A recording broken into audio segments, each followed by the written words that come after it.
Public.com presents The Rundown, your daily market update in 5 minutes. My name is Zaid Admani, and today is Monday, March 24th. In today's episode, we preview this upcoming week. We are expecting an inflation report and an earnings report from GameStop. We also tell you why this one Chinese car maker might become more valuable than Tesla and why Warren Buffett might have seen it coming. Then stick around to the end of the show to find out why 23andMe is going bankrupt and how the Boston Celtics set a new record. And it has nothing to do with their play on the court. We got a great show for you today. Let's go.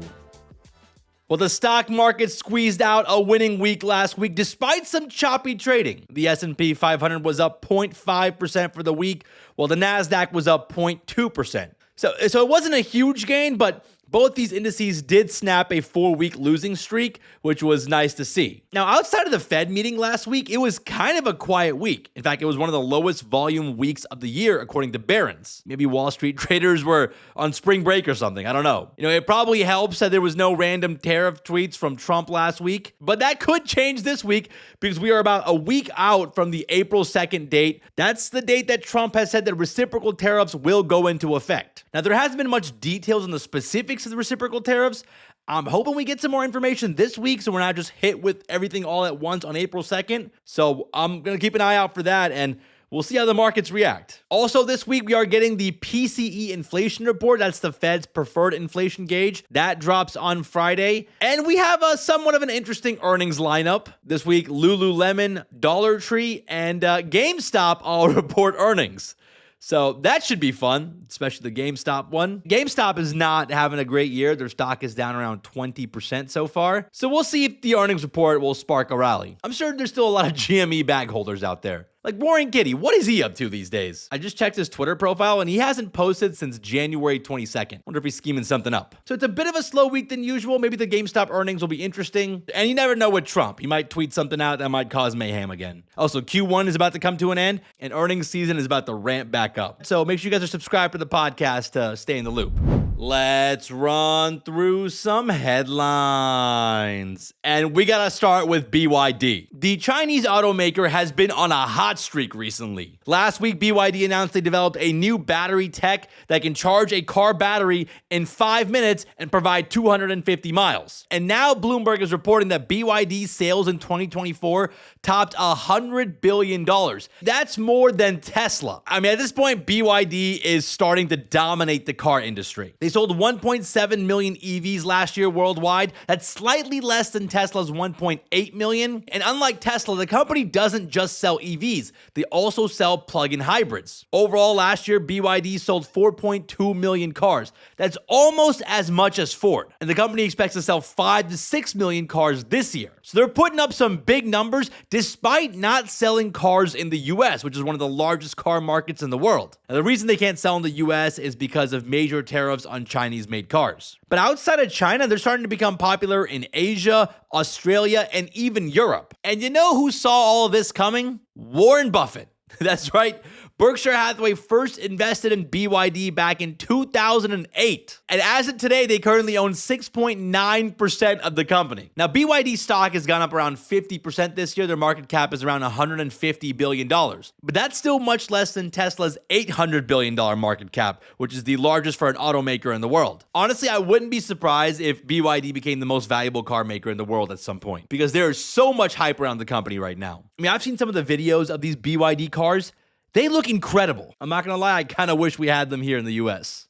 All right, let's shift gears and talk about StubHub. The online ticket marketplace has filed for an IPO on the New York Stock Exchange under ticker symbol STUB. They officially made the filings on Friday, moving forward with the plan to go public after postponing it last year due to market conditions. Now, whenever a company goes public, they have to file something called an S1, which gives some insights on the financials. And here's what the numbers revealed. StubHub's annual revenue grew by 30% to $1.77 billion billion in 2024. Now, despite making all that revenue, the company lost $2.8 million last year, but they did make a $405 million profit in 2023. Now, a lot of that has to do with Taylor Swift's Eras Tour. In fact, her concert tickets raised StubHub's gross sales by 14 percentage points in 2023. I wonder if she's going to invest in the IPO. Now, StubHub has been thinking about going public for years now. They first thought about it in 2022 via a direct listing, but then they backed out of that. Then they were going to do it last year after having a strong 2023. They ended up postponing that as well. But now they're finally planning on doing it, and they filed the S1 with the SEC. I mean, I feel like last year would have been a good time because the markets were pretty frothy, but I guess better late than never, right? Now, zooming out a bit, the IPO pipeline seems to be pretty hot coming up. You got StubHub, you got Klarna,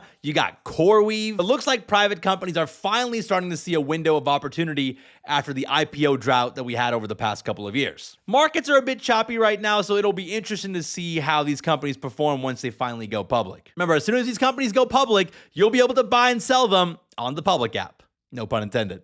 Let's talk about some stocks making moves today. Boeing shares are rising after President Trump gave the aerospace giant a contract to build the Pentagon's new F-47 jet. This new aircraft is expected to replace the F-22, and the project costs are estimated to be around $50 billion per the Wall Street Journal. Now, I can't remember the last time Boeing has had some good news, so investors are rejoicing. Shares of Boeing are up around 2% this morning on this news. It's still crazy to me that a couple astronauts got stuck up in space for 9 months because of Boeing's aircraft just stopped working properly. Now, speaking of a problem, 23andMe is having a lot of problems right now, and their shares are plummeting after the DNA testing company filed for bankruptcy. I guess there weren't enough people ordering DNA testing kits to figure out if they were 5% Italian. 23andMe really went downhill after a hack back in 2023 led to a loss of personal data of nearly 7 million people. The company had to pay a $30 million settlement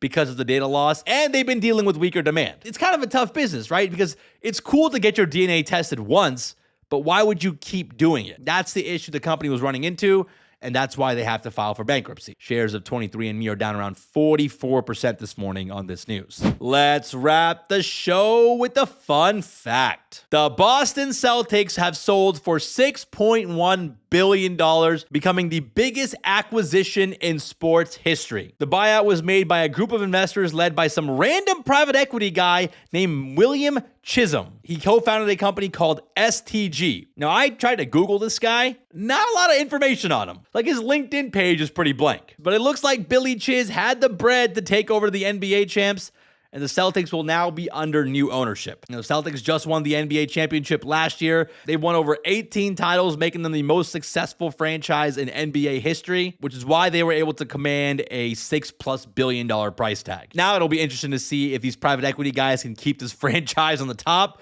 or, ruin everything. Private equity kind of has a reputation, so we'll see what happens. Well, all right, guys, that's the rundown for today. Hope you guys are having a good start to the week. If you guys enjoyed today's episode and have like 9 extra seconds, consider giving us a 5-star rating on Apple or Spotify. Vote in today's Spotify poll. Leave us a comment on Spotify. All that engagement really does help us out, and it helps other people find the show. And if you guys missed our deep dive episode over the weekend, I highly recommend checking that out. It's about if Temu can survive Trump's trade wars. A pretty good episode, a lot of great information, and it's on video, so you can watch that episode on Spotify or YouTube, whichever way you prefer. Thank you guys so much for listening. Shout out to Mike and Connor for all the help behind the scenes, and we'll see you guys back here tomorrow. This is The Rundown, your real-time resource for news, events, and trends in the markets. All views presented in the show reflect the opinions of the guests. You should not take any mention of a publicly traded security as recommendation to buy, sell, or hold that security. Rundown guests are not financial advisors and are not affiliated with Public Holdings or its subsidiaries. You should make your own financial and investment decisions or consult respected professionals. Learn more at public.com disclosures.